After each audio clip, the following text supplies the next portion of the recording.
যখন কোন সাহাবা একরাম নবীকে সালাম পেশ করতেন, মুসাফা করবার জন্য যখন হাত বাড়াতেন, হাত যখন ধরতেন দেখতেন যে এত নরম হাত, আর হাত ছাড়তেন না। এভাবে হাত ধরে নবীর হাত এমন ধরে রাখতেন। নবীজি বলতো ছাড়ো, ছাড়বে না। কেন? নবী যে সুন্দর আপনার নরম হাত ধরলে আর ছাড়তে মনে চায় না। সুবহানাল্লাহ নাই? আর নবীজি এতটা ভদ্র নম্র ভালোবাসার মানুষ ছিলেন, যখন তার কেউ হাত ধরতো যতক্ষণ সে হাত না ছাড়তো নবীজি নিজেও তার হাত ছাড়তেন না। সুবহানাল্লাহ পড়া। এই ডান হাতে নবীজি বলেছেন আমার ডান হাতে আল্লাহ তাআলা জান্নাতি 40 জন পুরুষের শক্তি ঢুকিয়ে দিয়েছেন। নবীর শক্তি কম না বেশি? হাইট কেমন ছিল, লম্বায় সাইজ কেমন ছিল, একটু মনোযোগ, একটু কনসেন্ট্রেট করেন। কানা রাবআতাম মিনাল কওম লাইসা বিত-তাওয়িল ওয়ালা বিল-কসির। He was medium of height, neither tall nor short. খুব বেশি লম্বাও না, খুব বেশি গুঠুও না। খুব বেশি গুঠু হইলে মাইয়ারা বিয়ে করতে চায় না।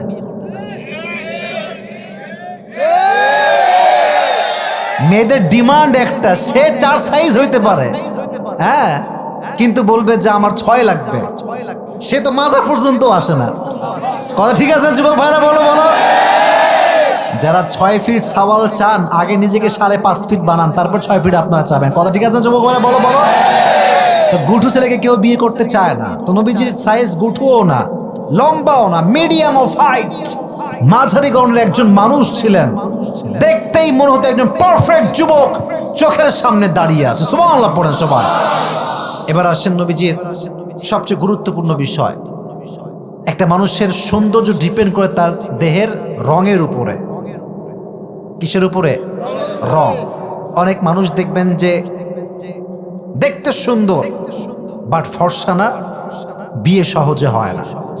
আবার অনেক মেয়ে দেখতে ফর্সা, ধবধবে চেহারা, চেহারার কাটিং আহামরি সুন্দর না হলে যুবক যেহেতু সাদা রঙের পাগল বিয়ে করে ফেলে। নবীর রং ছিল কেমন জানেন? আজহারুল লাউন, কালো না, শ্যামবর্ণ না, ফর্সাও না, মালিহ, লাবণ্যময় সুন্দর নামাজের প্রিয় নবী। সুবহানাল্লাহ পড়েন সবাই। লাবণ্যময় সুন্দর। এবার আসেন নবীজির। আপনারা কি সবাই বিরক্ত হয়ে গেছেন নাকি? ওয়াজে মনোযোগ আছে সবার? আছে আছে। চুল, এটা কিন্তু একটু লম্বা হাদিস, একটু এদিকে তাকান। এটা হচ্ছে চুলের ব্যাক সাইড। কোন সাইড? Back side. এখানে নবী 3টা কাটিং ছিল। কয়টা? 3টা। এদিকে তাকান। কখনো নবীর চুল থাকতো এই কানের লতি বরাবর, কখনো কানের মাঝ বরাবর, কখনো একদম কাঁধ বরাবর। Maximum time the Prophet was used to about long haircut and that is called babri cutting. নবীর চুল প্রায় সময় লম্বা লম্বা থাকতো। সাহাবা একরাম দেখলে বলতো সিংহের গর্জন দিয়ে একজন যুবক সামনের দিকে সামনে এগিয়ে আসছে। সুবহানাল্লাহ পড়েন সবাই। লম্বা লম্বা চুল ছিল পেছনের দিকে। 3টা কাটিং বললাম, লতি বরাবর, মাঝ বরাবর, কাঁধ বরাবর। এবার আসেন সামনের কাটিং কেমন ছিল। আপনার সবাই কাজী নজরুল ইসলামের নাম শুনেছেন? চেহারা দেখছেন ফেসবুকে? অনেকে দেখেছেন, অনেকে দেখেননি। দেখবেন ওনার চেহারাতে সামনে বইও আছে। হ্যাঁ, এই সামনে কি আছে বলেন তো এখানে? হ্যাঁ, কি আছে? স্মৃতি করা আছে মাঝখানে, স্মৃতি করা। নবীর চুলের মাঝখানেও স্মৃতি ছিল। এবং নবী যে এই চুলের মাঝখানে কি করে জানেন? ছোট্ট একটা আতরের শিশি নিয়ে এভাবে ধরে আতর দিতেন। যেখানে নবীজি সেজদা করতেন নবীর চুলের আতরের ঘ্রাণে পুরো মসজিদটা খুশবুতে আমোদ হয়ে যেত। সুবহানাল্লাহ। আতর দিতেন নবীর চুলের মাঝখানে। এবার আসেন নবীজির চুল কয়টা পেকেছিল? হাদিসে এসেছে কুবিদা ওয়া লাইসা ফি লিহইয়াতিহি ওয়া রাসিহি 20 শা'রাতান বাইদা। নবীর পুরো 63 বছরের জীবনে 20টা চুলের বেশি একটা চুলও পাকে নাই। সুবহানাল্লাহ পড়েন। আচ্ছা, এখানে তো অনেক মুরব্বী আব্বাজানরা আছেন, যুবকেরা আছেন। দেখবেন আমাদের বাংলাদেশে 63 বছর তো ইয়ার ইয়ে তো বহুত দূর কি বাত হ্যায়, বহুত দূরের কথা। আজকাল 40 বছর বয়সের যুবকের দাড়ি চুল পাইকে শেষ। কথা ঠিক আছে না যুবক ভাইরা? আমার কথা বলো। কেন জানো? ওই বইয়ের প্যারা। বউ যে এমন প্যারা দেয় অনেক স্বামী স্ট্রোক করে মরে যায়। ঠিক না বলো? নবীর পুরো 63 বছরের জীবনে 20টা চুলের বেশি পাকে নাই। সুবহানাল্লাহ পড়লেন না সবাই? এটা ছিল নবীজির চুলের কাটিং। এবার আসেন নবীজির কপালটা কেমন ছিল। কপাল ছিল মুস্তাওয়াল জাবিল, প্রশস্ত কপাল ছিল। এই নাক কেমন ছিল? হাদিসে আসছে আশামুল আনফ, লং নোজ, লম্বা নাক ছিল। ওয়া কানা কাতিফাইহি খাতামুন নবুওয়া, নবীজির পিঠের বাম পাশে ছিল একটা মোহরুন নবুওয়া, উনি যে শেষ নবী, লাস্ট মেসেঞ্জার, তারপর কোন নবী যে আসবে না তার প্রমাণ হিসেবে আল্লাহ তার পিঠের বাম দিকে একটা সিল মেরে দিয়েছে। সুবহানাল্লাহ পড়লেন না সবাই আপনারা? সিল মেরে দিয়েছে। আচ্ছা চাঁদপুরের ভাইরা, আপনারা সবাই কি সিসি ক্যামেরার নাম শুনছেন না? সব রেকর্ড করা হয়, হ্যাঁ, সব কে কোথায় কি করছে। কই যায় ওই একজন লোক, কই যায়? বাচ্চা নাকি ওটা? বাচ্চা? হ্যাঁ না, আপনার কিছু বলতে হবে না, আমি আছি। বাচ্চা মানুষ যাক, বাচ্চা ওটা মনে দুটো বাচ্চাই মনে হয়, দেখে মনে হইতেছে বাচ্চা। এদিকে এদিকে বাচ্চার 1 নাম্বার লাগতে পারে, ইটস ওকে ম্যান। কিন্তু যুবক সাল পাল উল্টা পাল্টা কইরো না, ধমক খাইলে কিন্তু বুঝবা ধমক কারে কয়, ঠিক আছে? পুরো বছরে একটা দিন আসছি, আধা ঘন্টা ওয়াশ করেছি, আমাকে আরো নিম্নে 12টার পরেও আমি আজকে ওয়াশ করবো। রাজি আছেন তো ইনশাআল্লাহ? এখন যদি আপনারা বলেন যে হুজুর না 12টার পরে ওয়াজ শুনবো না, তাহলে এটা ডিফারেন্ট ব্যাপার। শুনবেন আপনারা সবাই? শুনুন। এবার আসেন যেটা বলছিলাম, সিসি ক্যামেরা। নবীজির চোখ আল্লাহ দিয়েছেন এখানে 2টা, বাট নবীজি বলতেন এই সাহাবায়ে কেন শোনো, কাতার সোজা করো, সুন্দর হয়ে দাঁড়াও, কারণ আমি নবী সামনে যেমন দেখতে পাই পেছনে কি হচ্ছে এট দ্য সেম টাইম আমি তাও দেখতে পাই।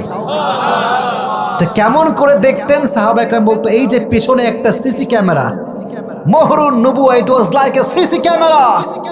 নবীজি সামনে যা দেখতেন পেছনে কি হচ্ছে নবীজি তাও সচক্ষে দেখতে পেতেন। সুবহানাল্লাহ পড়েন সবাই। একবার নবীজি সাহাবায়ে কেরামদেরকে ডাক দিয়ে বলছেন, সাহাবায়ে কেরাম শোনো, তোমাদের মাঝে কারো হক কি আমি নষ্ট করেছি নাকি আমাকে ডাক দিয়ে বলো। সব সাহাবায়ে কেরাম চুপচাপ। নবী হ্যাঁ আপনার হক, আমরা এটা কেমনে বলবো যে আপনি কারো হক নষ্ট করেছেন? সবাই চুপচাপ। তো একজন সাহাবী মাঝখান থেকে দাঁড়িয়ে বলছে, ইয়া রাসূলুল্লাহ আপনি আমার হক নষ্ট করেছেন। নাউজুবিল্লাহ পড়বেন না? তো সবাই ওর দিকে তাকায় আছে, আরে এ কয় কি, মাথা ঠিক আছে? নবী কারো হক নষ্ট করেছে কেমনে পসিবল? এদিকে আসো, বলো তোমার হক আমি কেমনে নষ্ট করেছি? বলছে নবী একদিন যুদ্ধের ময়দানে যুদ্ধ করছিলেন আপনি। এই কোনো আওয়াজ হবে না, please keep quiet and keep silent. আমি কিন্তু দেখতে পাচ্ছি মাঝে মাঝে ফোন বাজতেছে, মাঝে মাঝে কেউ ফিসি ফিসি করতেছে।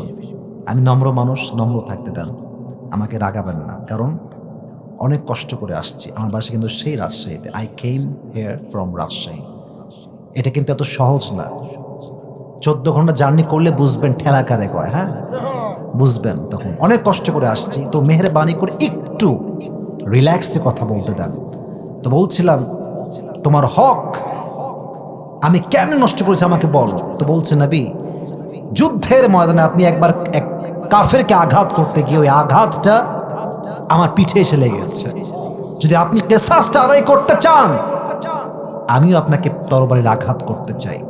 এটা শুনে ওমরে ফারুক তো মনে করেন এমনি রাগী মানুষ, শালা তোমার এত বড় সাহস, নবীর গায়ে তুমি হাত তুলবা, খালি এদিকে এসে দেখ কেঁপে গেছে এরকম, মারবি ওর ধরে।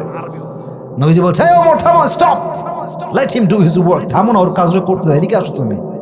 এদিকে আসছে ওমর কিন্তু খুব ক্ষেপে, তাও নবীজি যেহেতু বলছে চুপচাপ থাকো, চুপচাপ আছে, খুব সহ্য করে আছে। কিন্তু এবার এসে আর এক কাজ বলছে, নবীজি আপনি যখন আমাকে আঘাত করেছিলেন আমার পিঠে কোনো জামা ছিল না, যদি আপনি আঘাতটাকে কিসাসটাকে আদায় করতে চান আপনাকে আপনার জামাটা খুলতে হবে। এইটা শুনে ওমরকে আর কে ঠেকায়?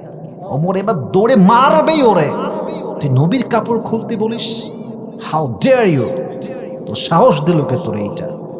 নবীজি বলছে ওমর থামো না, এটা তো বান্দার হক, ও মাফ না করলে তাই মাফ পাবো না, থামো না, সবর ধারণ করো। এবার দেখেন আমার চোখ না, আমার বডির দিকে তাকান, লেফট সাইডে, look at my left side. নবীজি পেছন থেকে কাপড়টা এমনি একটু তুলেছে, সে প্রতিশোধ নিবে, আঘাত করবে এই জন্য।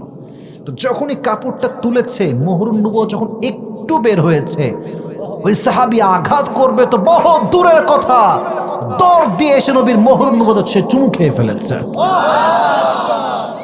চুমু খেয়ে চিৎকার করে কান্না, ইয়া রাসূলুল্লাহ, আমি আপনাকে আঘাত কেমনে করব নবী হে, আমি আমার রবের কসম করে বলছি, আমার সত্তা, আমার বাবার সত্তা, পুরো ফ্যামিলির গোষ্ঠী আপনার জন্য কোরবান নবী, সবাই আপনার জন্য জীবন দেওয়ার জন্য প্রস্তুত আছে। সুবহানাল্লাহ পড়লেন না সবাই? আমি আপনাকে কোন বিবেকে আঘাত করব? আমি তো আঘাত করতে পারি না নবী, তো তুমি কেনই নাটক করলা? নাটক তুমি কেন করলা আমার সাথে? বলছে নবী, আমি তো শুনেছি নবীর হাতের সঙ্গে যে হাত লাগে সে হাতে জাহান্নামের আগুনটা হারাম হয়ে যায়। তা আমার হাতটা আপনার হাতে লেগেছে, বাট এই ঠোঁটটায় কেমনে জাহান্নামের আগুন থেকে মুক্তি করানো যায় এটা আমি প্ল্যান করছিলাম। ভাবলাম যদি মোহরুন্নবত চুমু খাইতে পারি একবার, এই ঠোঁটটাকে জাহান্নামের আগুনে স্পর্শ করতে পারবে না। শুধু এই ঠোঁটটাকে জাহান্নামের আগুন থেকে মুক্তি পাওয়ানোর জন্য আমি এত বড় নাটক করেছি। সুবহানাল্লাহ পড়লেন না সবাই আপনারা? কানা কাতিফাইহি খাতামুন নবুওয়া, নবীর পিঠের বাম পাশ ছিল খাতামুন নবুওয়া, তিনি যে শেষ নবী, তার পিঠে একটা সিল মেরে দিয়েছে একজন। আওয়াজ দিয়ে বলেন তো তিনি কে? এবার আসেন নবীজি হাঁটতেন কেমন করে, হাঁটতেন কেমন? ইয়ামশি হাওনা, বিনয়ের সঙ্গে হাঁটতেন। এমন ভাবে হাঁটতেন মনে হতো এই পাহাড়, পাহাড় থেকে যখন মানুষ নামে একদম নিচের দিকে তাকায় তাকায় নামে, বিনয়ী হয়ে নামে। নবী যখন হাঁটতেন মনে হতো নবীজি উঁচুর থেকে নিচের দিকে নেমে আসছেন। সুবহানাল্লাহ নাই আপনাদের? অহংকার ছিল না। আর আমাদের ভাই, হাই আল্লাহ, 2-1 টাকা বেশি হয়ে গেলে পাটার মাটিতে পড়তে চায় না, ভাবে আর বাঁচে না। এলাকার খবর আমি জানি না, বাট আমাদের গ্রামে দেখেছি আমি, চেয়ারম্যান হইলে ওরে আর ধরে কে? আর চেয়ারম্যান একটা ব্যাটা থাকবে, বাইক দিবে R15, নয় FZ, না হয় ফেজার, পেছনে একটা বিশাল বড় পাইপ লাগাবে, খালি ভু ভু করবে আর পুরো এলাকা টান মারবে। ঠিক কিনা বলো যুবকেরা?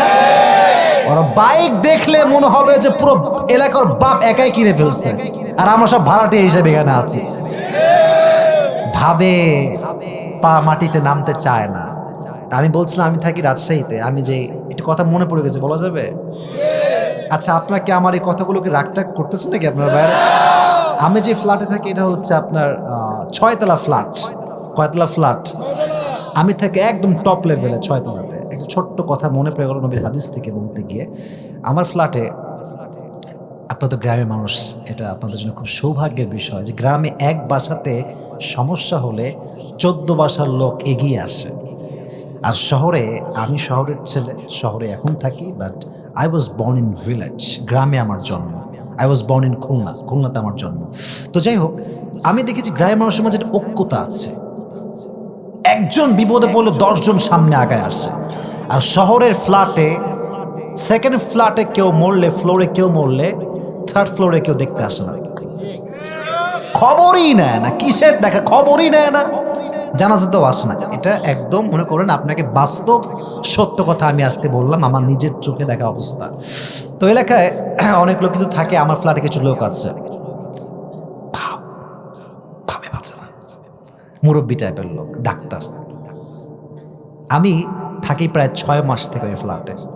কতবার যে সালাম দিয়েছি মুরব্বীকে আল্লাহই জানে একমাত্র। জীবনে 6 মাস যতবার সালাম দিয়েছি, ও জীবনে কোনোদিন সালামের উত্তর নেয় নাই। নাউজুবিল্লাহ, নাই সবার 6 মাসে কোনোদিন সালামের জবাব যে বলবে ওয়ালাইকুম আসসালাম, জীবনেও দেয়নি। আর আমিও নিয়ত করছি তুই দিবি না মানে তোর আমি দেওয়াই ছাড়বো। যতবার দেখা হয় আমি সালাম দেই, জানি নিজে ছোট হচ্ছি, বাট নবীর সুন্নাহ হচ্ছে শত্রুকেও সালাম দাও, সে তোমার বন্ধু হয়ে যাবে। সুবহানাল্লাহ পড়া।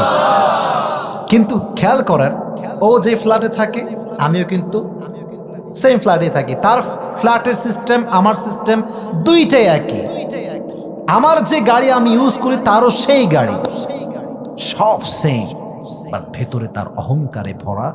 আর যেহেতু আমি হাদিস পড়েছি, আর আমার হৃদয়টা পরিপূর্ণ অহংকার মুক্ত একটা হৃদয়। ঠিক কিনা বলো যুবক ভাইয়েরা? নবীজি বিনয়ের সঙ্গে হাঁটতেন, কখনো কোনো অহংকার দেখাতেন না।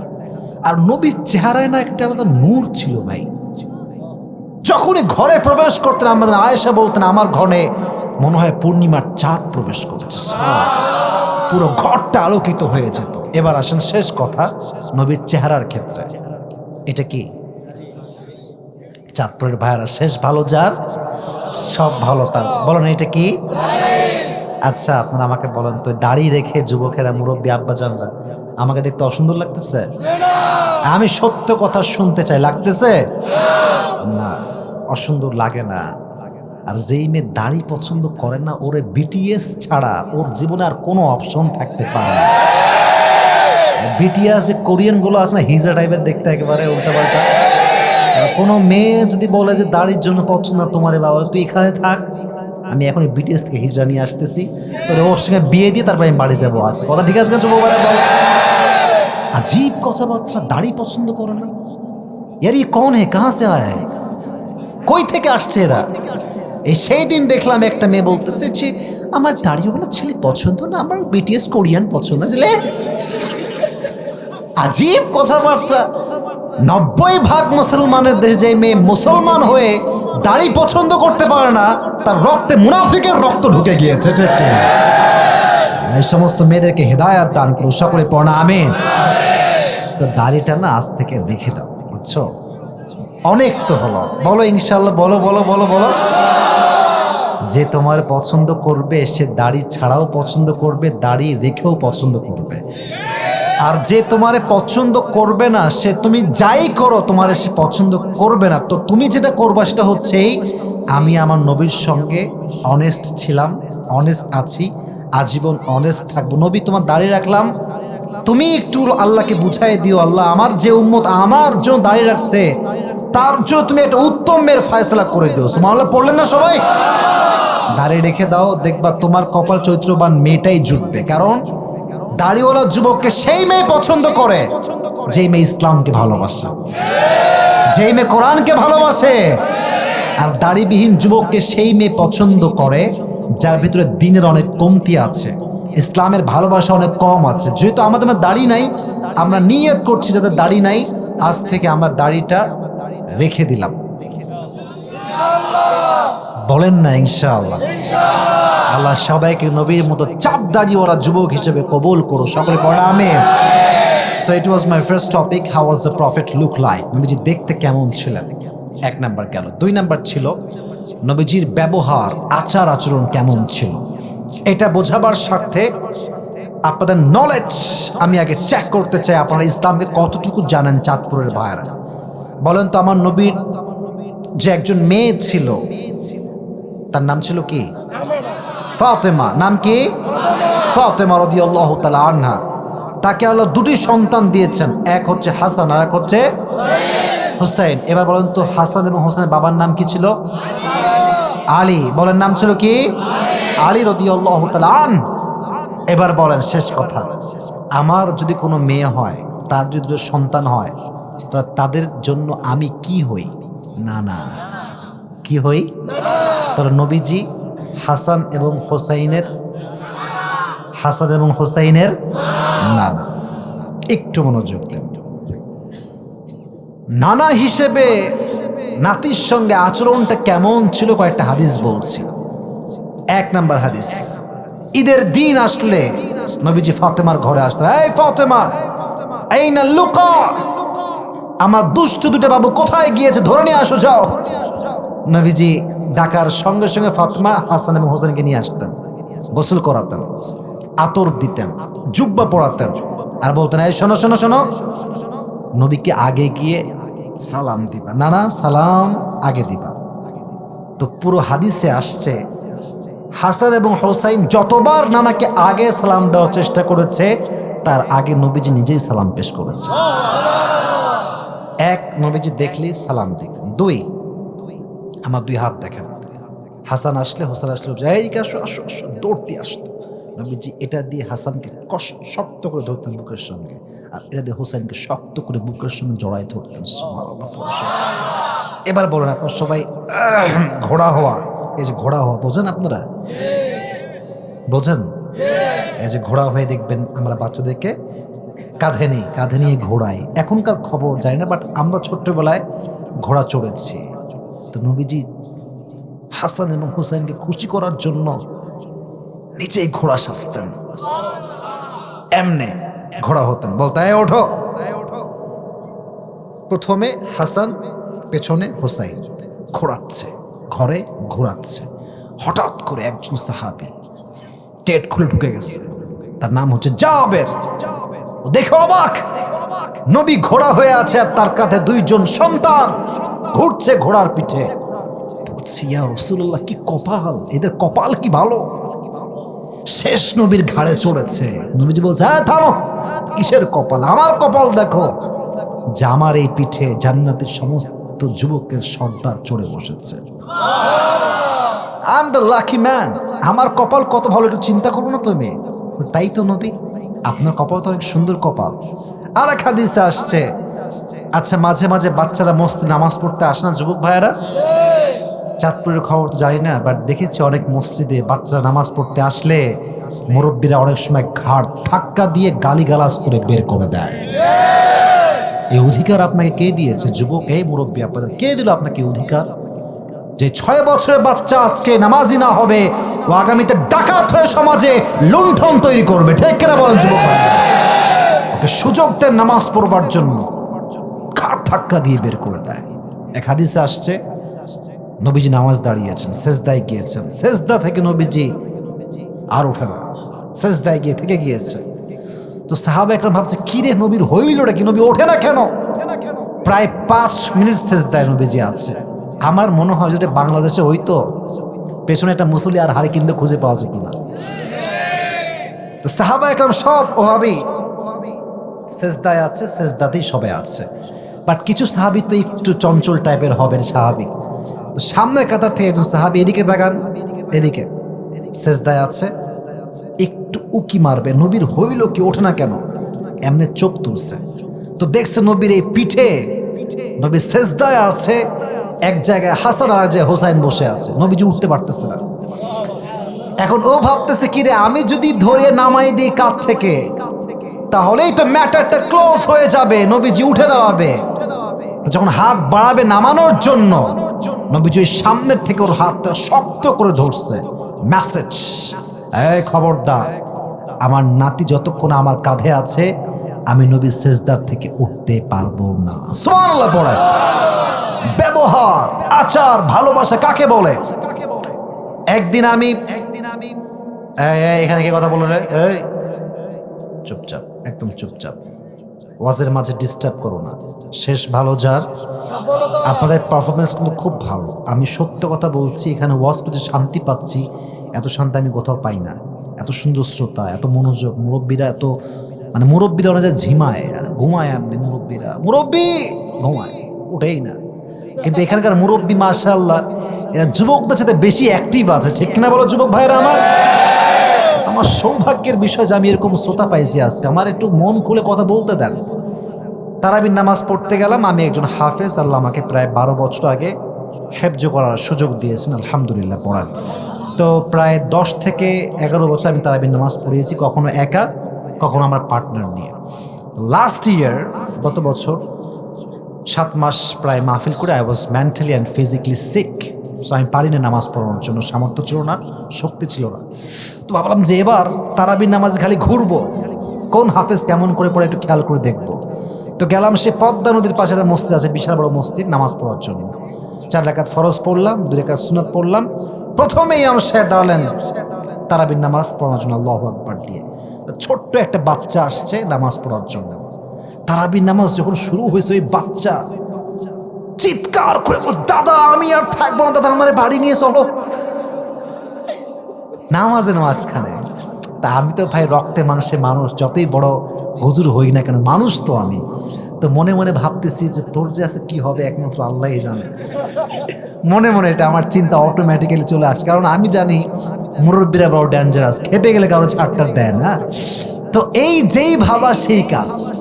নামাজ হয়ে গেল, ইমাম সাহেব যখন আসসালামু আলাইকুম, এই সালাম ফিরাবে কি, এক মুরব্বীর সামনে সামনের থেকে আমি নিজে ভয় পেয়ে গেছি, কি হলো রে এটা। আর এই বাচ্চা 10 হাত দূরে গিয়ে পড়ছে। তো বাচ্চা একটু পরে এমন কান্নাকাটি, আর থাকবে না। তা আমার মনে হয় ও যখন গেছে মসজিদ থেকে, মানে বের হয়েছে, ও মনে মনে বলছে, ইয়ার ইয়ে তো হাম গে আর কভি ভি নেই আয়েঙ্গে, জীবনে আর মসজিদে আসবো না। তো বাচ্চাকে যখন কেউ ধমক দেয়, ও তওবা করে যায় যে এই মসজিদে জীবনেও আর আসবো না। তো এই যে সে আসবে না, এটার জন্য প্রথম দায়ী হচ্ছেন আপনি নিজে। ধমক দেওয়ার অধিকার আপনাকে কে দিয়েছে? এটা আল্লাহর ঘর। ছোট্ট বাচ্চা আসবে, যুবক আসবে, মুরব্বী আসবে, আল্লাহর ঘরে যে মন চায় সেই আসতে পারে। ঠিক কিনা বলো যুবক ভাইরা? তাড়ায় দিয়েন না, ধমক দিয়েন না। তার এক হাদিসে আসছে নবীজি রাস্তা দিয়ে হাঁটছেন। আচ্ছা, আমাদের দেশের প্রাইম মিনিস্টার, প্রধানমন্ত্রীর নাম কি? শেখ হাসিনা, মাননীয় প্রধানমন্ত্রী। মনে করে আপনি রাস্তা দিয়ে হাঁটতেছেন, এই পেছনে রাস্তা আপনাদের ফজরের নামাজে পড়ে, দেখছেন এক মহিলা হাঁটতেছে সামনে দিয়ে, এখানে একটা বাচ্চা, এখানে একটা বাচ্চা। বলে কে রে এটা, এই মহিলা কই থেকে আসছে? দৌড় দিয়ে গেছেন, দেখছেন যে শেখ হাসিনা হাঁটতেছে। মাথা ঠিক থাকবে? মাথা ঠিক থাকবে? থাকবে না। তো আমার কথা বুঝবেন, পুরো পৃথিবীর সমস্ত প্রধানমন্ত্রী এক করলে যে সম্মান হবে, আমার নবীর পায়ের ধুলার পরিমাণও সেই সম্মান হবে না। ঠিক কি? এবার হাদিসটা বোঝাই। নবীজি হাঁটতেছেন রাস্তা দিয়ে, একাদে হাসান একাদে হুসাইন, এমনি ডাটে হাঁটতেছে। ওই গ্রাম থেকে একটা লোক আসছে, মুরব্বী টাইপের লোক, গ্রামের মানুষ এসে দেখছে নবীজি রাস্তা দিয়ে হাঁটতেছে, এখানে হাসান এখানে হুসাইন। ও এমনে দেখে এমনে হা করে, কি দেখলাম এইটা? নবী হে, আপনি ওপেনলি পাবলিক প্লেসে ছোট্ট বাচ্চাকে নিয়ে ঘুরতেছেন, এত ভালোবাসেন আপনি? নবীজি মুচকি হাসি দিলেন আর বললেন, আরে ভাই, আমি একা ভালোবাসি না, এদের দুজনকে আল্লাহ নিজেই ভালোবাসে। কি আচরণ, কি ভালোবাসা! আপনারা সবাই WW কুস্তি খেলার নাম শুনছেন? হ্যাঁ, ধৈর্য ধরে ফেলায় আমরা। তবে কুস্তি মানে শুধুমাত্র ধৈর্য ফেলার নাম কিন্তু কুস্তি না, এটাও কিন্তু একটা কুস্তির পার্ট। পাঞ্জা লড়া, আপনারা কি বলেন? পাঞ্জায় বলেন তো নাকি? এমনি ধরে কেউ এইদিকে কেউ এইদিকে, শেষ হাদিস এটা। তো একদিন নবীজি বলছে, হাসান এদিকে আসো, হোসাইন এদিকে আসো। নাতি ডানে হাসান বামে হোসাইন, বলছে ধরো, দেখা যাক কে পারে আজকে। তো হাসান ধরছে হোসাইনকে এমন করে শক্ত, একবার এইদিকে একবার এইদিকে, কিন্তু কারোটা পড়ে না, কেউ জিতেও না কেউ হারেও না। এদিকে নবীজি একটা কাজ করছে, বারবার বলছে হোসাইন সাবাস, হোসাইন সাবাস, হোসাইন সাবাস। এখানে মা ফাতেমা বসে আছে, নবী দুইটা আমার ছেলে, সাবাস দুজনকে দিবেন, আপনি পক্ষাপক্ষি কেন করতেছেন? আপনি পক্ষের লোক হয়েছেন নাকি? বারবার হোসাইনকে সাবাস দিচ্ছেন। তো নবীজি বুঝে গেছেন ফাতেমা আমার মেয়ে দেখে গেছে, সামলাইতে হবে, আমি তো পক্ষের লোক হয়ে গেছি এখানে, আসলে আমি এক পক্ষের লোক। তো বলছে Fatema please calm down, calm down, থামো, আমার কোনো দোষ নাই ভাই। হোসেনের পাশে জিব্রাইল বসে আছে, জিব্রাইল হোসেনকে সাবাস দিচ্ছে, তাই আমি নবী হোসেনকে সাবাস দিচ্ছি। সুবহানাল্লাহ, আমার কোনো দোষ নাই। হোসেন এখানে, জিব্রাইল বসে আছে। তো জিব্রাইল তুমি এখানে কেন আসছো? নাতির খেলা চলছে, আমি নানা বসে আছি, তুমি কেন আসছো? বলছে নবী আপনার যে ব্যবহার আচরণ খুনসুটি, এটা তো দূর থেকে দেখতে ভালো লাগে না, তাই আমি আসমান থেকে জমিনে নেমে আসছি। আচরণ, ব্যবহার, খুনসুটি, ভালোবাসা। নবীজির বউ ছিল কতজন? 11 জন। বলেন কয়জন? এটা খুবই সহজ উত্তর, এবার আপনারা পারবেন, আমি সবাই জানি পারবেন আপনারা সবাই। নবীর প্রথম স্ত্রীর নাম ছিল কি? এটা ভয় পাইলে চলে, বলে না কত নাম ছিল কি? খাদিজা। উনি কি সিঙ্গেল ছিলেন না ডিভোর্সড ছিলেন? ডিভোর্সড ছিলেন। আচ্ছা, আরেকজন স্ত্রী নবীজির সব স্ত্রীদের মাঝে যিনি she was not married, she was single and she never ever get married again, তিনি, তার নাম ছিল কি? আয়েশা। তিনি কখনো বিয়ে করেন নাই এবং তিনি নবীর পরে কাউকে বিয়ে করেনও নাই, উনি একদম প্রথম নবীজির স্ত্রী। ঠিক আছে, তার নাম ছিল কি? আয়েশা।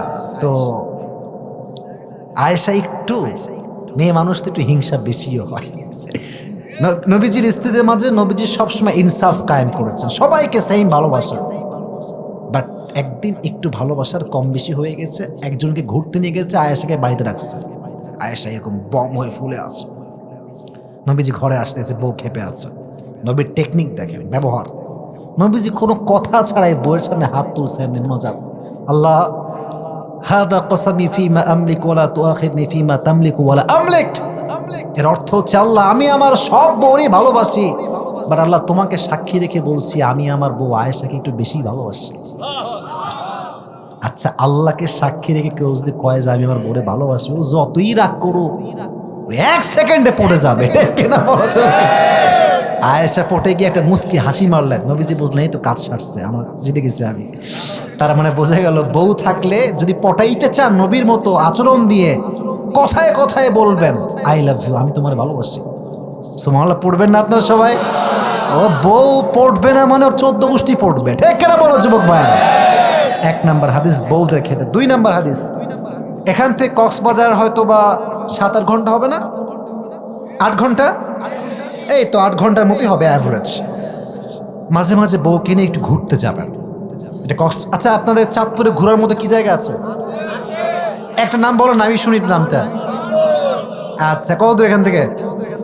1 ঘন্টা, আধা ঘন্টা যাবেন, নিয়ে একটু ঘুরেন ভাই। বউরা বেশি কিছু চায় না, স্বামী একটু সময় দিলে বউ তার জীবনটা উৎসর্গ করতে রাজি হয়ে যায়, ঠিক কিনা বলো যুবক ভাই? সময় দেন। তো একদিন নবীজি আয়েশাকে নিয়ে, কথা বলবো না, আয়েশাকে নিয়ে ঘুরতে গেছেন অনেক দূরে। যখন ফিরে আসবেন তখন বলছে আয়েশা শোনো, আচ্ছা এখানে কয়টা খুঁটি আছে? 1 2 3 4 5 প্রায় 10টা বা 12টা খুঁটি আছে, আমি দেখতে পাচ্ছি সোজা কোটা খুঁটি। নবীজি বলছে আয়েশা ওদিক তাকাও দেখি। হ্যাঁ নবী দেখতে পাচ্ছি, ওখানে খুঁটি আছে, দেখতে পাচ্ছ? বলছে হ্যাঁ। চলো দৌড়াই, কে ধরতে পারে? সুবহানাল্লাহ। আপনাদের নবীজি দৌড় প্রতিযোগিতা করবে বইয়ের সাথে, তো বলছে ঠিক আছে চলেন দেখা যাক কে পারে আজকে দেখি। দৌড়াতে দৌড়াতে নবী তো ক্লান্ত ছিল, আয়েশা সবার আগে গিয়ে খুঁটি এমন শক্ত করে ধরছে আর বলছে নবী স্টপ, আসবেন না এদিকে, আজকে আপনার কোনো খাওয়া নাই, আজকে আমি সবচাইতে বড় খেলোয়াড়। সুবহানাল্লাহ পড়ে সবাই। সেদিন নবীজি হেরে গেলেন। আরেকদিন নবীজি আসছেন সফরে, ওই দিন আয়েশাই বলছে নবী চলেন আজকে দেখা যাক কে পারে। ওই দিন হাদিসে আসছে আয়েশার গায়ের গোস্ত একটু বেড়ে গিয়েছে, একটু মোটু হয়ে গিয়েছে। আচ্ছা ভাই, মোটু মানুষ বেশি দৌড়ায়, চিকন মানুষ বেশি দৌড়ায়? চিকন মানুষ। তো এবার যখন দৌড়াতে শুরু করেছে, নবীজি আয়েশার চেয়ে 10 কদম আগে চলে গিয়েছে, শক্ত করে খুঁটি ধরছে, বলছে আয়েশা খবরদার, আজকে তুমি এসো না, হাদিহি বিদিলকা, ওই দিন তুমি আমারে হারাই দিছো, আজকে আমি নবী তোমারে হারাই দিলাম। সুবহানাল্লাহ পড়লেন না সবাই? তাহলে আমরা 2টা মেসেজ পেলাম এখান থেকে। এক হচ্ছে বউ থাকলে ভালোবাসার কথা প্রকাশ করতে হবে, 2 হচ্ছে বউকে নিয়ে মাঝে মাঝে ঘুরতে যাবেন। রাজি আছেন তো ইনশাআল্লাহ? আচ্ছা, সর্বশেষ বিষয়টা কি বলা যাবে না এখন দোয়া করে দেওয়া লাগবে? দোয়া করে দেয় আজকে তাহলে নাকি? তাহলে একবার তাকবীর দিতে হবে আমার সাথে, লিল্লাহি তাকবীর। আল কোরআনের আলো, আল হাদিসের আলো, কোরআন হাদিস যেখানে, আলেম ওলামা যেখানে, সব জায়গায় ট্রেন এক এক রকম হয়। কোথাও 12টার পরে ওয়াজ হয়, কোথাও আবার হয় না। অনেক জায়গায় মানুষ রাত পর্যন্ত জেগে ওয়াজ শুনে, অনেক জায়গায় মানুষের ঘুম চলে আসে। তো এখানকার পরিবেশটা হচ্ছে এরকম যে রাত 12টার পরে ওয়াজ করা আজকে যাবে না। আমি বলি, আমি যেই শেষ বিষয়টা আছে এটা বলবো, যে কোনো একজন যুবক দাঁড়িয়ে আমাকে বলবেন আমার ওয়াজটা, পুরস্কার দিব, তারপরে দোয়া হবে। রাজি আছেন তো ইনশাআল্লাহ? সর্বশেষ বিষয় ছিল নবীজির দয়া, মায়া, ভালোবাসা আমার দিকে। নবীজির দয়া, মায়া, ভালোবাসা কেমন ছিল আমি হাদিস থেকে বোঝাচ্ছি। আগের যুগে নিয়ম ছিল কোন উম্মত যদি একটা আমল করে, একটা আমলের সওয়াব 1 আমল। নবীজি বলেন আল্লাহ এত কমে আমি খুশি না, আমার উম্মতের জন্য বাড়ায় দাও। আল্লাহ বললেন ঠিক আছে যান, আপনার উম্মত যে 1 আমল করবে আমি আল্লাহ তাকে ডাবল বাড়ায় দান করবো। সুবহানাল্লাহ, চাঁদপুরে ভাই জোরে সুবহানাল্লাহ পড়ে সবাই। আচ্ছা নবী আপনি এবার খুশি? বলছেন না, আরো বাড়ান। কি আরো বাড়াবো? আচ্ছা যান, মান জা বিল হাসানা ফালাহু আশরু আমসালিহা, আপনার যে উম্মত 1 গুণ আমল করবে আমি আল্লাহ 10 গুণ বাড়ায় দান করব। নবী এবার আপনি খুশি? বলছেন না, আল্লাহ আরেকটু বাড়ান। আল্লাহ বলছে তাই, দাঁড়ান, এবার 1 গুণ না, 2 গুণ না, 10 গুণ না, 700 গুণ বাড়ায় দিলাম। সুবহানাল্লাহ নাই? নবীজি আর ইউ হ্যাপি নাও? বলছেন না নবী, আর আল্লাহ বলছে, নবীজি বলছে আল্লাহ আর একটু বাড়াও, এখন আমি খুশি না। আল্লাহ বলছেন এবার সংখ্যার খেলা শেষ, আপনার যে উম্মত ধৈর্যশীল হবে আমি আল্লাহ তাকে বিনা হিসাবে জান্নাতে প্রবেশ করাবো। নবীজি এবার কি আপনি খুশি? নবীজি বলছে আল্লাহ মোটামুটি আর একটু লাগবে, আর একটু দরকার। বলছে ঠিক আছে যান। লাইলাতুল কদরি খায়রুম মিন আলফি শাহর। আপনার যে উম্মত এক রাত জাগবে কদরের রাতে, 1000 মাস জাগলে যে সওয়াব হবে, আমি আল্লাহ তার আমল নামায় তার চাইতে অধিক সওয়াব দান করে দেব। নবী এবার আপনি খুশি? বলছে ঠিক আছে, এবার আমি খুশি আছি, আলহামদুলিল্লাহ। পড়েন। আর একটা হাদিস শোনাই। তারাবির নামাজ আমরা কয় রাকাত পড়ি? 20 রাকাত পড়ি, আবার অনেকে 8 রাকাত পড়ে। কারোর সাথে কোনো মারামারি করবার জন্য আমি আসি নাই। তারাবির নামাজটা কিন্তু ফরজ নয়, এটা হচ্ছে সুন্নতে মুয়াক্কাদা। এটা যে সুন্নতে মুয়াক্কাদা, এটার পেছনেও আমার প্রিয় নবীর দয়া মায়া ভালোবাসা লুকিয়ে আছে। সুবহানাল্লাহ পড়েন। নবীজি 3 দিন তারাবির নামাজ পড়তে আসছেন, 3 দিনের পর আর আসেন নাই। 3 দিন পরে শেষ। নবী আপনি আসলেন না কেন তারাবির নামাজ পড়তে? বলছে আমি যদি প্রতিদিন আসি আর তারাবির নামাজ পড়াই, আর যদি এটা ফরজ হয়ে যায় উম্মতের জন্য কষ্ট হয়ে যাবে, আর উম্মতের জন্য কষ্ট হবে, এটা আমি নবী কখনো বরদাস্ত করতে পারবো না। সুবহানাল্লাহ পড়া। 2 নাম্বার হাদিস, তারাবির নামাজ সুন্নতে মুয়াক্কাদা, এটার পেছনে নবীজির ভালোবাসা দয়া মায়া আছে না নাই? 3 নাম্বার হাদিস, নবীজির দয়া কত বেশি ছিল। আম্মা জান আয়েশা বলছে নবী হে, আমাকে আর 2 মিনিট সময় দেন, আমি শেষ করতেছি। নবী হে দোয়া করেন আমার জন্য। আয়েশা বলছে দোয়া করেন। নবীজি হাত তুললেন, আল্লাহ আল্লাহুম্মা গফির লি আয়েশা মা তাকাদ্দাম মিন যামবিকা ওয়া মা তাআখার। আল্লাহ তুমি আয়েশার আগের গুনাহ পরের গুনাহ সব মাফ করে দাও। এই কথা শুনে মেয়ে মানুষ তো আবেগ একটু বেশি কাজ করে, মেয়েদের আবেগ কিন্তু একটু বেশি হয় সাওয়ালদের চাইতে, ঠিক আছে না যুবক ভাইরা? আচ্ছা কুমিল্লা কোন বিভাগে পড়ে? চট্টগ্রাম না? চট্টগ্রামে পড়ে। চট্টগ্রামের একটা মেয়ে আপনার দেখবেন ফেসবুকে ভাইরাল, ওর শ্বশুরকে মাইরে ফেলছে, মাইরা পুঁতে রাখছে একেবারে। তো বলছে তুমি তো দোষ করেছো। তো বলছে আমি কি বলেছি আমি দোষী না? তো বলছে যে আমি তো দোষী। তো বলছে তুমি এই কাজ কেন করলা? বলছে আবেগ কাজ করছে, বিবেক কাজ করে না। তো মেয়েদের একটু আবেগ বেশি হয়। তো আয়েশা এই দোয়া শুনে এমনে শুয়ে পড়ছে। নবী এত সুন্দর দোয়া আমার জন্য, আগের গুনাহ পরের গুনাহ সব গুনাহ মাফ। বলছে আয়েশা এত খুশি তুমি? তুমি আমার বউ দোয়া চেয়েছো তাই দোয়া করেছি, বাট একই দোয়া আমি আমার উম্মতের জন্য প্রত্যেক দিন 5 ওয়াক্ত নামাজের পরে তাদের চাওয়া ছাড়াই করতেই থাকি, করতেই থাকি, করতেই থাকি। তুমি চেয়ে পেয়েছো আর উম্মত আমার কাছে না চেয়ে পেয়ে গিয়েছে। সুবহানাল্লাহ পড়লেন না? আরেক সাহাবী আসছে নবীর কাছে। এই হাদিসটা চেহারার দিকে তাকিয়ে শুনতে হবে। সামনে আসছে, নবী কি হয়েছে বলো? আমি জিনা করেছি, আমাকে শাস্তি দাও। নবীজি বলছে আরে কেউ না, যাও যাও যাও, কেউ জিনা করেন, যাও। ডান দিকে তাকাইছে এভাবে, ও এখান থেকে ঘুরে এসে ডানে আসছে। নবী আমি জিনা করেছি। নবীজি ডান থেকে বামে ফিরেছে, আরে না কেউ না, কেউ না, যাও যাও, আরে কেউ জিনা করেনি, যাও। ও ঘুরে বামে আসছে, নবী আমি জিনা করেছি, শাস্তি দেন আমাকে। দয়ার নবী শাস্তি দিতে চায় না, বলছে আরে যাও তো ভাই, কেউ জিনা করেনি, আমি কারোর নাম শুনি না, যাও যাও যাও। নবীজি বাধ্য হয়ে পেছনের দিকে ফিরে গেলেন, পুরো বডি পেছনের দিকে। ওই সাহাবী ঘুরে এসে পেছনে বলছে নবী আমি জিনা করেছি, আমাকে শাস্তি দেন। নবীজি বাধ্য হয়ে গেলেন, কারণ জেনার ক্ষেত্রে যদি 4 জন সাক্ষী হয় অথবা একজন ব্যক্তি 4 বার সাক্ষ্য দেয় যে আমি করেছি, আই ডিড দ্যাট, তাহলে তার জন্য শাস্তি অত্যাবশ্যকীয় হয়ে যায়। নবীজি বললেন এই একে নিয়ে যাও, শাস্তি দাও। ও যখন বের হয়ে গেল, নবীজি ছোট্ট বাচ্চার মতো ফুফিয়ে ফুফিয়ে কাঁদলেন আর বললেন আরে আমাকে কেন বলতে হবে? ও কি জানে না জোরে একটা দয়াময় রব আছে? আল্লাহকে বললে কি হবে? আল্লাহকে বললে তো এটাই হবে। চোখের পানি নাকের ডগায় আসার আগেই আল্লাহ সব গুনাহ মাফ করে দেবে। ও আল্লাহকে বলা বাদ দিয়ে আমাকে কেন বলল? ও কেন শাস্তি পেল? আমি সহ্য করতে পারছি না, আমার উম্মত শাস্তি ভোগ করবে, এটা আমি কেমনে সহ্য করতে পারি?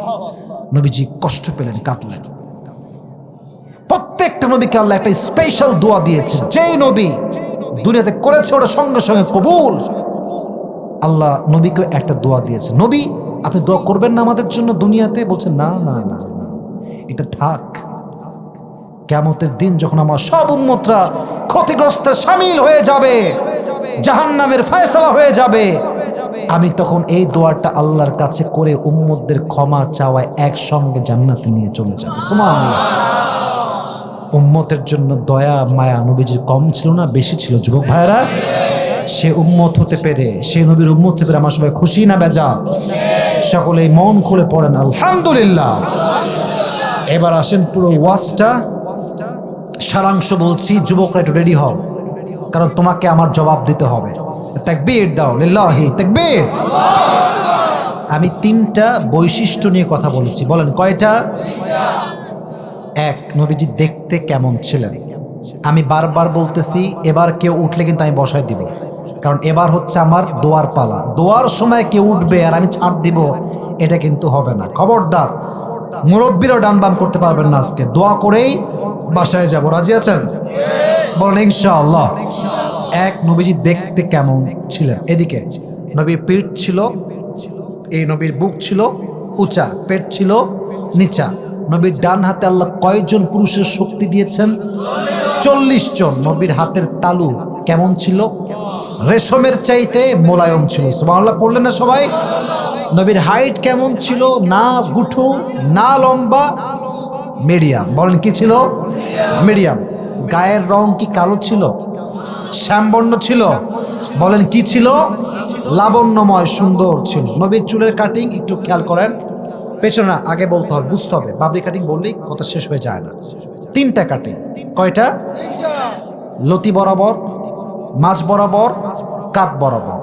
বেশিরভাগ সময় যে কাটিং তিনি রাখতেন তার নাম ছিল বাবরি কাটিং। কি কাটিং? বাবরি কাটিং। এবার আসেন ফ্রন্ট সাইজ। এই চুলের মাঝখানে কি ছিল? সিতি। তিনি এখানে কি ঢালতেন? আতর। আর নবীর পুরো জীবনে, 63 বছরের জীবনে কয়টা চুল পেকেছিল? 20টা পেকেছিল। এবার আসেন নবীজির কপালটা কেমন ছিল? প্রশস্ত ছিল। নাকটা লম্বা, উঁচা বা লম্বা ছিল, বোচা ছিল না। এবং নবীজির পিঠের বাম পাশ ছিল মোহরুন নবুয়া। উনি যে শেষ নবী, লাস্ট মেসেঞ্জার, এই সিল মেরে দিয়েছে একজন, তিনি কে? It was all about how was the prophet look like. নবীজি দেখতে কেমন ছিলেন, এটা ছিল প্রথম চ্যাপ্টার। সেকেন্ড চ্যাপ্টারটা খুবই সহজ করছি। 4টা হাদিস হাসান এবং হোসাইনকে নিয়ে বলেছি, আপনাকে জাস্ট একটা হাদিস বলতে হবে যেইটা আপনার মাথায় স্মরণ আছে। 1 নম্বর হাদিস ছিল নবীজি ঘোড়া হয়ে ঘোরাচ্ছিলেন।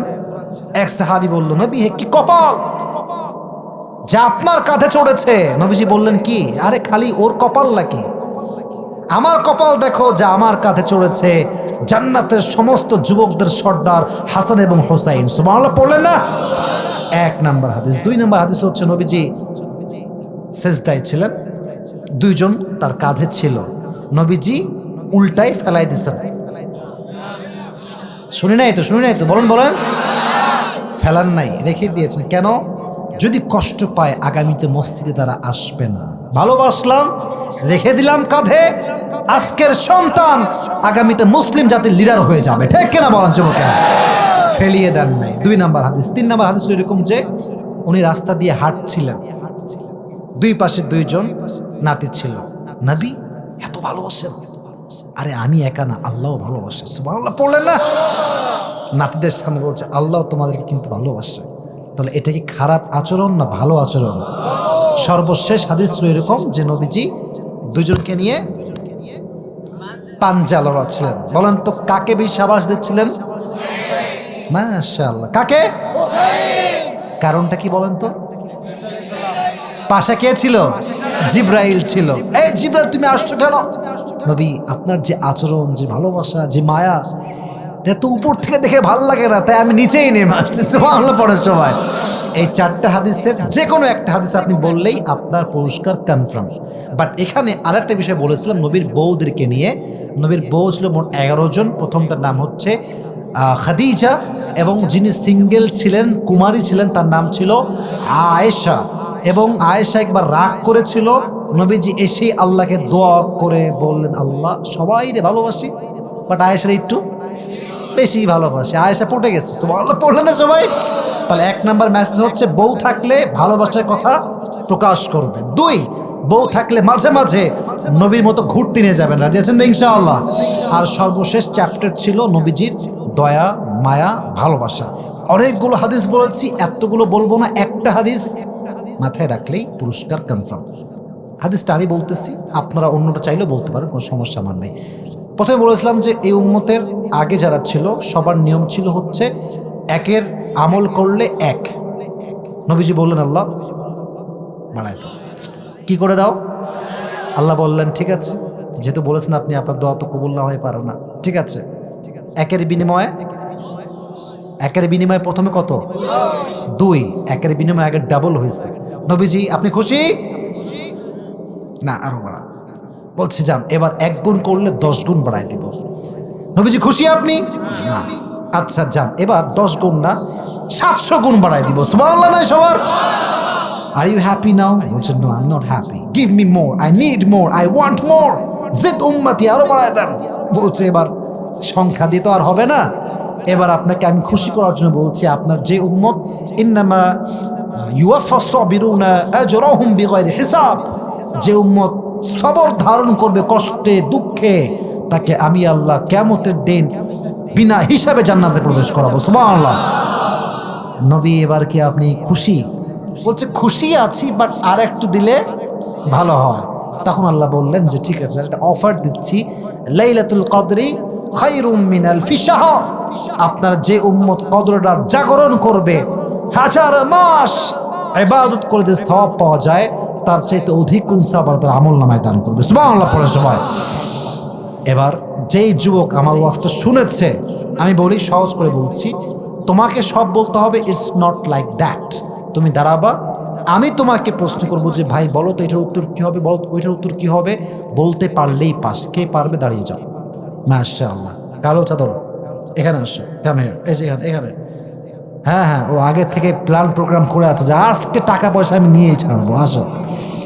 হ্যাঁ আসেন, কোনো টেনশন নাই। মাশাআল্লাহ। ওয়ালাইকুম আসসালাম। হ্যান্ড মাইক আছে, হ্যান্ড মাইক দেন তো ভাই।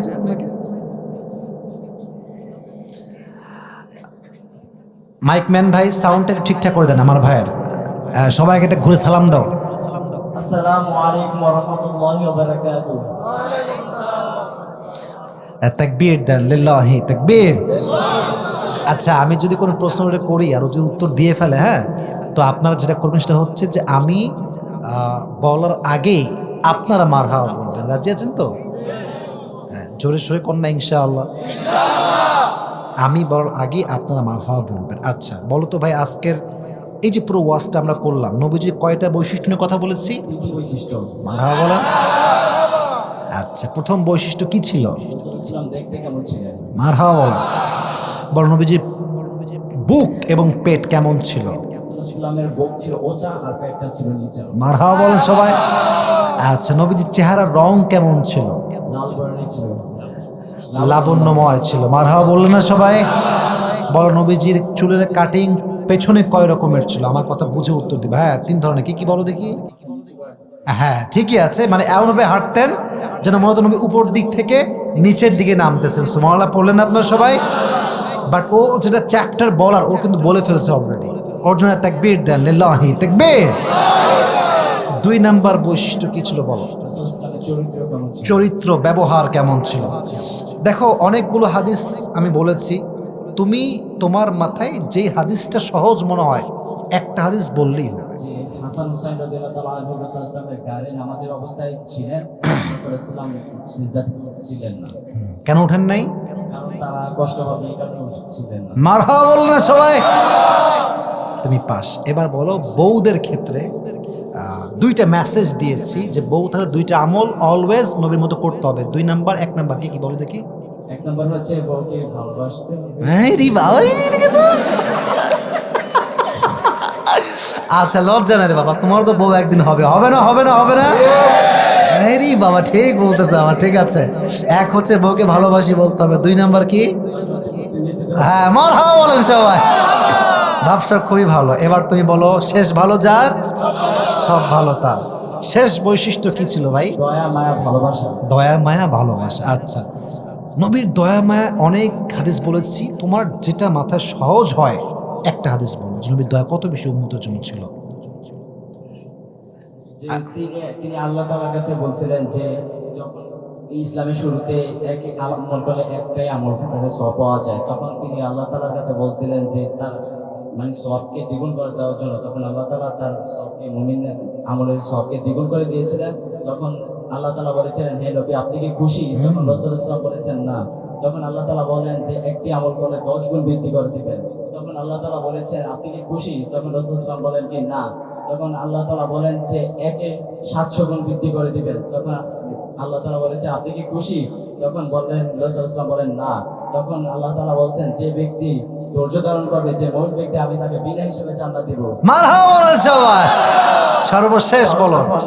তখন নবী বললেন যে আরেকটু ভালো হয়। তখন আল্লাহ তাআলা বলেন যে লাইলাতুল খায়রু মিন আলফি শাহর, মানে এমন একটি রাত রয়েছে বদর রাত, যে এক রাত্রে হ্যাঁ হবে হবে হবে, বলো বলো। এক রাত জাগরণ করবে তাকে আল্লাহ তাআলা 1000 বছরের চেয়ে বেশি 1000 মাস সেবা করতে সওয়াব হবে, তার চেয়ে অধিক দান করবে। সুবহানাল্লাহ বললেন সবাই। একটা মারহাবা বলে সবাই ওর জন্য, মারহাবা। যতটুকু পারফরমেন্স করেছে ও বেটার, বেস্ট পারফরমেন্স, মাশাআল্লাহ। তুমি আসো, এবার উঠে আসো, যাও, আসো আসো। मैं तो यार ऐसे ही गरीब इंसान हूँ, তারা দেখি কি টাকা পয়সা আছে কিনা। আচ্ছা আছে আছে, সমস্যা নাই, দেওয়া যাবে তার জন্য হাদিয়া, সমস্যা নাই। চাঁদপুরে প্রথমবার আসছি, ভালোবাসা দিতেও হবে, ভালোবাসা নিতেও হবে, ঠিক আছে যুবক ভাইরা? আচ্ছা, তোমার নাম কি? শিহাবুদ্দিন। তোমার বাসা কোথায়? নারায়ণপুর। এখান থেকে কত মিনিট লাগে? 7 কিলো। অত দূর থেকে আসো তুমি শীতের মধ্যে, দেখার জন্য আসছো। দেখার জন্য আসলে হবে না, তুমি আজকে কাজের মতো কাজ করেছো, ঠিক আছে যুবক ভাইয়েরা? ও দেখার জন্য আসছে, ওয়াজও শুনেছে, আবার সেটা মুখস্থ করেছে। আল্লাহকে দিনের দায়ী হিসেবে, ইসলামের খাদেম হিসেবে কবুল করো। পড়া আমিন। তুমি আসো, পেছনে বসে পড়ো।